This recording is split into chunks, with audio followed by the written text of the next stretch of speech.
This video is brought to you by hoodbeast.com. Design your own custom hoodies. hoodbeast.com. We are beast. Yo, what is up guys, it's me Zach Lee, and welcome to day 35 of the 2017-2018 NBA season. Let's just get right into everything that went down yesterday in the NBA. Lego, the most clutch player in the NBA. Clutchness is probably one of the hardest things that you could ever have to measure, because being clutch doesn't just mean making shots down the stretch or making shots at the buzzer. It also means just not panicking under pressure and making the right play in crunch time, whether it be a pass or a defensive stop. There are so many ways that you can measure a player's clutchness, so it's hard to say for sure who is the clutchest player in the NBA. But let's all be 100% real with ourselves here. When it comes to us fans and how we measure clutchness, all we really care is about who is going to get buckets when it matters the most. What player do you feel most comfortable with giving the ball to and saying, go get me some buckets so we can win this game down the stretch? That's how we measure clutchness, and that's why you might hear names thrown out like Isaiah Thomas, considering he scored the most fourth quarter points out of any player in the NBA last year, or Damian Lillard, even Dion Waiters. But I believe that in today's NBA, the biggest name that you will hear when talking about this is Kyrie Irving. Over the past couple of years, he has proven that if you give him the ball, he will make something happen, and that's exactly what he did last night. The Boston Celtics still had their 15-game winning streak and were putting out of the line against the Dallas Mavericks, currently the worst team in the NBA, so this should have been a pretty easy win for the Celtics, who have the best record in the NBA right now. That's what I thought, and I'm sure that's what you guys thought too. Don't lie to yourselves. But in the fourth quarter, with just under 8 minutes to go, it was looking like the streak was about to end for the Celtics. Dallas was up by 13 nearly midway through the fourth. Irving kept getting switched onto the post by Dirk. Barnes and Matthews were hitting down timely shots. Just things weren't looking good at all for the Boston Celtics. But then Kyrie Irving happened. With under 4 minutes to go in the game, Irving was everywhere, hitting threes, getting into the lane, setting up guys for easy buckets, getting a huge steal on Dirk with a minute left to go, and lobbing the ball up to Tatum to tie the game and force overtime. He was really coming up big time in the fourth quarter, and that was even better in overtime as Kyrie Irving scored 10 points for Boston in the extra period to get them the 110-102 win over Dallas. Irving finished with 47 points on 16 of 22 shooting, 5 of 7 from deep, and 6 assists. He was just unbelievable last night, and to me is for sure the clutchest player in the NBA without a doubt right now. Just look at these numbers so far from Kyrie when the game is in its final 5 minutes and the score is within 5 points so far this year. He scored 65 points in those games, shot 61% from the field, drawn 11 fouls, and most impressive to me is that he hasn't even turned the ball over once in these late game situations. He is just completely unfazed by the big moments. And after the game yesterday, he said that he doesn't even consider those moments to be clutch. He just views them as basically any other moment, just like if he was at the park in a tie game. Just fun, man.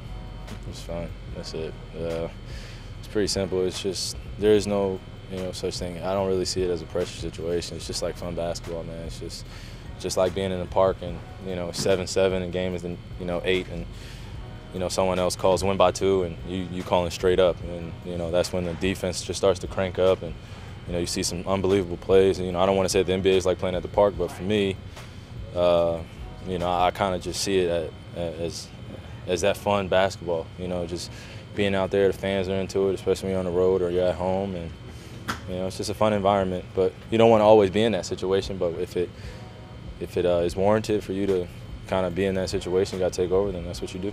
He is without a doubt a huge reason why the Boston Celtics are able to come away with a bunch of these close wins. He is their closers, and he is the best closer in the NBA right now. Clutch. Do the Milwaukee Bucks low-key already have 2 future MVPs on their team? We already know that Giannis is going to win at least 1 MVP in his career. That's already a given. However, according to Kevin Garnett, Giannis Antetokounmpo will not be the only Milwaukee Bucks player to win an MVP in the future, as he said yesterday that he can guarantee that Thon Maker will be an MVP in the NBA. Thon Maker reminds me a lot of myself. He loves the game. He's a young, exuberant athlete who has a lot of tools. He has touch, he has agility, he has really good feet, he has a really good shot from the 3-point all the way up to 19 to 21 feet. He has very good bones, as we say. Thon is going to be an MVP of the league one day. Mark it down. He has the bones. He has the appetite to be able to chase something like that. That's very high praise coming from a former MVP in Kevin Garnett himself. Right now, though, it is obviously kind of hard to tell whether or not Thon Maker will become an MVP. He's still so young. The Milwaukee Bucks drafted him last year as a long-term project, the same type of long-term project they had in mind when they drafted Giannis Antetokounmpo. So it might take Thon another year or two before he even becomes a solid NBA starter. But a lot of people around him, from the other players to the training staff to Kevin Garnett, have all praised Thon Maker for his work ethic and the abilities that he has. So it is possible that Thon Maker could one day be an MVP. And if that happens, the rest of the NBA is just flat out screwed, because you'll have Giannis and Thon. And if Thon has to win MVP, that means he had to have a better year than Giannis. And have a better year than Giannis, I don't know how. Yeah, the rest of the league's just screwed. Speaking of the Bucks, though, they could have used an MVP version of Thon Maker last night to try and beat the Washington Wizards, as Milwaukee drops their second game in a row, 99 to 88. John Wall returned last night after sitting out the Wizards' previous game against the Raptors with a sore knee. He still didn't look 100% comfortable out there, though, and he really hasn't looked like John Wall, the same John Wall that we were seeing last season at all this year. Then again, he did get off to a slower start last year too, so maybe he will get it going soon. And I'm sure he will at some point. Wall only had 15 points and 6 assists last night, while Beal had 23 for Washington. Giannis also had 23 from Milwaukee. LeBron James set the tone in this one, and the rest of the players on the Cavs followed. LeBron looked unstoppable in the first quarter, scoring 16 points, hitting triple after triple, tough shot after tough shot. When I saw those shots falling, I knew that the Pistons were about to be in for a very long night, and it definitely was for sure. Detroit got decimated by Cleveland 116 to 88. The Cavs shot 52% from the field and nearly 50% from deep as well. By far the best game they have played so far this year, and after scoring 16 in the first quarter, LeBron just coasted the rest of the game, while Love led all scorers with 19. Looked like the refs were listening to Westbrook when he was complaining after Melo got ejected for hitting Nurkic in the head. That he gets hit in the head all the time, but the refs never even blow the whistle. I don't know though. Maybe it was Westbrook's pleading, or maybe it was just the bad reputation of DeMarcus Cousins with the refs. As with 5 minutes left to go in the third quarter, Cousins accidentally hits Westbrook in the back of the head with an elbow. Westbrook goes down, and the refs toss Cousins out of the game without hesitation. I actually think that this was his first ejection of the season so far though. Correct me if I'm wrong, but I'm pretty sure it was, and all things considered, that's not that bad if it is. I mean, it's actually really good for Cousins if you ask me, that it took this long for him to get ejected. After Cousins was asked to leave the premises though, the Pelicans rallied past the Thunder to collect the impressive 114 to 107 win despite Westbrook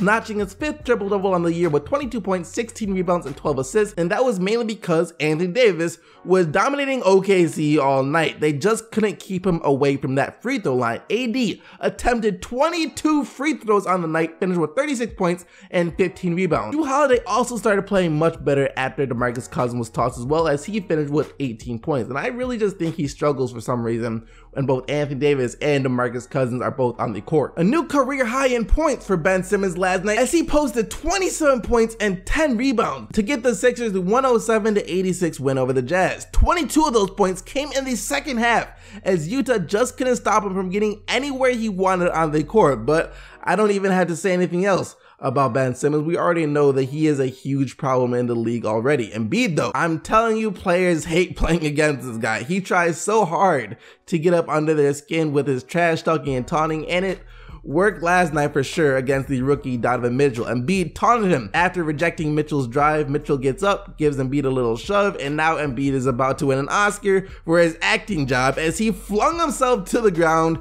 and gets Mitchell teed up. Embiid, everyone, Joel Embiid. Good news news for any Clippers fans out there, if there are any of you left at this point. Patrick Beverley returned after missing the past couple of weeks, so maybe he would give them the spark they needed in order to get a much needed win at this point. Turned out to be wishful thinking though, as the Clippers were ran out of the Garden by the New York Knicks. Another blowout loss, 107-85. Porzingis with 25 points and Cant with 12 points and 16 rebounds. The Clippers haven't won a game since November 1st, and that was against Dallas. They are now 1-11 since winning their first 4 games, and I am really glad I never made that video talking about this team possibly being good this year. Turned out to be wishful thinking though, as the Clippers were ran out of the Garden by the New York Knicks. Another blowout loss, 107-85.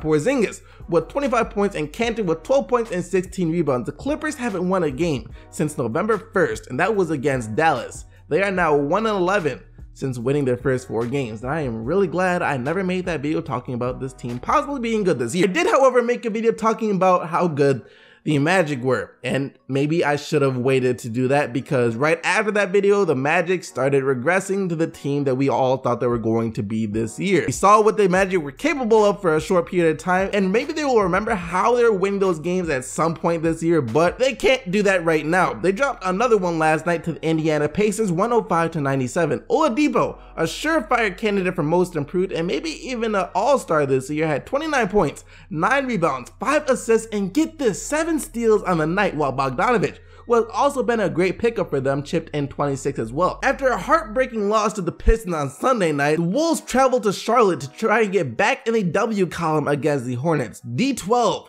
wasn't going to let that happen though. Dwight Howard has actually been really good so far for the Hornets this year, and not too many people have been talking about it. Maybe it's because the Hornets haven't been winning so many games so far, but if they keep winning like they did last night, people will start to take notice. Howard looked really good last night as he had 25 points, 20 rebounds, and 4 blocks. When was the last time that he had a game like that? Jamal Crawford had 19 for the Wolves, and 118-102 was the final score. Still no Mike Conley from Memphis, and they have been really struggling without him. They lost another game last night, their 5th straight to the Portland Trailblazers, 100-92. Mario Chalmers did his best to try to fill in the void that Conley has left on the team with 21 points, but it wasn't enough to outdo the 24 points of McCollum and the 21 points from Damian Lillard. The Denver Nuggets will be without their head coach Mike Malone in this one, as he was suspended by the NBA for putting his hands on a ref in their previous game. That's okay though, because they didn't need him to get the 114-98 win over the Kings. The Nuggets, look, they're still young,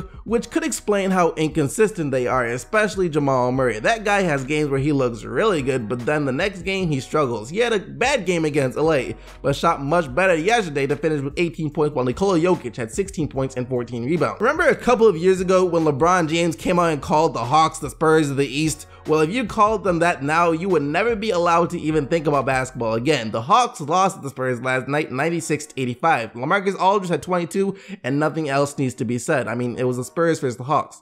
Come on now. That wraps up all the action from last night though. You guys can go vote for the player of the day by following the link down in the description box below. Just remember that only players whose team won are eligible to win player of the day. And yesterday, you guys selected Stephen Curry and his 39 points, 11 rebounds, and 7 assists as the player of the day. But thank you guys so much for watching. Make sure to let me know what you thought about everything that happened yesterday down in the comment section below, as well as like this video and subscribe for more daily NBA news and highlights. But until tomorrow, keep getting the buckets, Team SGC, and I'm out of here. Peace!